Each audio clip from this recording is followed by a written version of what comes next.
What is up, guys? It's Scott with Never Hedge back for another Metamaterials update, and we just finished the day down 17 cents, down 5.2%, and it was not so fucking good.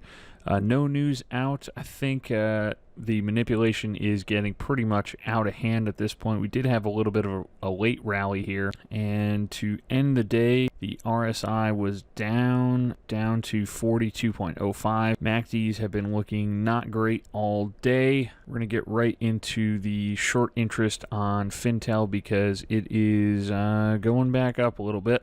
Down here, days to cover is up from yesterday at 1.16. Short interest percentage of the float is showing only 6.56, but I have a sneaking suspicion that that is much higher. Going down here, short shares availability is as high as 1.5 million. The low of the day was 650,000, so not a ton of shares left here to short. And the short borrow fee rate is creeping right back up to 2.08 yesterday, all the way up as high as almost 5%, and now back down to 3.93%. And if we go over to the short transactions on Fintel, you can see we're a day behind, but we can go through and look at all of these fucking short transactions from yesterday. It was $36,000,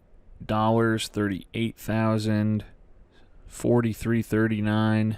This thing is getting absolutely pounded. So we take a look on Chart Exchange here at the dark pool data, sitting at 4.5 million in volume. Was on the dark pool. That's 56.22%. Still a little bit below the 30-day rolling average of 61.26. We head over here to stock grid. We can see that the net short volume is still, good God, 606,000, and the position is 42 million in the short category. That is ridiculous. And if we go over to the options chain here, looks like they're really coming after these $3 calls. Those are really the only ones with any significant amount of volume left in the money at this point. If we go back over to the chart, down to 310, it's looking like they may, well, there seems to be a pretty significant wall at $3, so that should actually hold up. But the $4 calls are looking pretty terrible at this point, unless we get some major news on the 11th, which I think we still could, or on the 10th. I've been reading tons of articles bashing Metamaterials today especially, but it's really seen an increase over the last week or so. They are really trying to sour people's minds on Metamaterial, even though it is pretty fucking fantastic stock, if you ask me. We have a scathing article here from Investor Plays. Don't fall for the hype coming from Metamaterials. MMAT stock has been repeatedly pumped and dumped as it seeks survival. Oh my God. How much do these guys get paid to fucking write this article? In America, a company like Metamaterials would be a small group of engineers tucked inside a defense contractor like Lockheed Martin. The patent rights in MMAT stock would be traded like playing cards in Silicon Valley.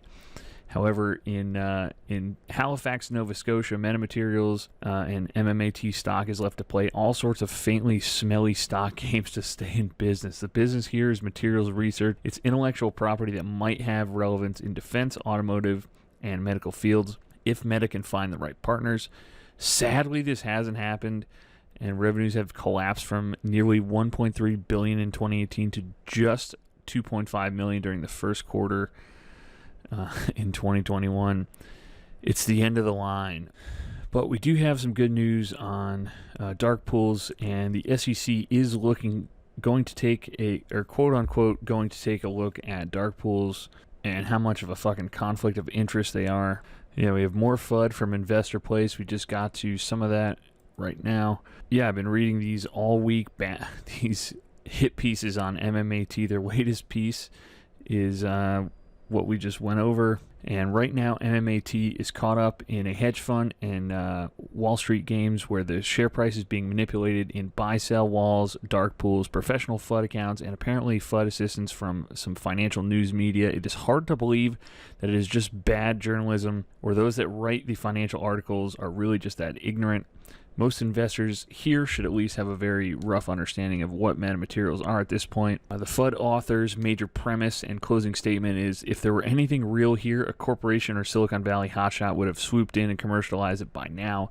The flaw to this logic is the assumption that George would sell before reaching the level of profits that would justify a life-changing sales price. If you look closely, George Palikaris, one thing that he's been doing is swooping up and buying up other metamaterials technology and commercializing it. The author should have taken a moment and looked closely at George and MMAT. Then he would have realized that the real story is that MMAT is the swooper, not the swoopee. Fucking A. Alright guys, moral of the story is hold strong, know what you're holding.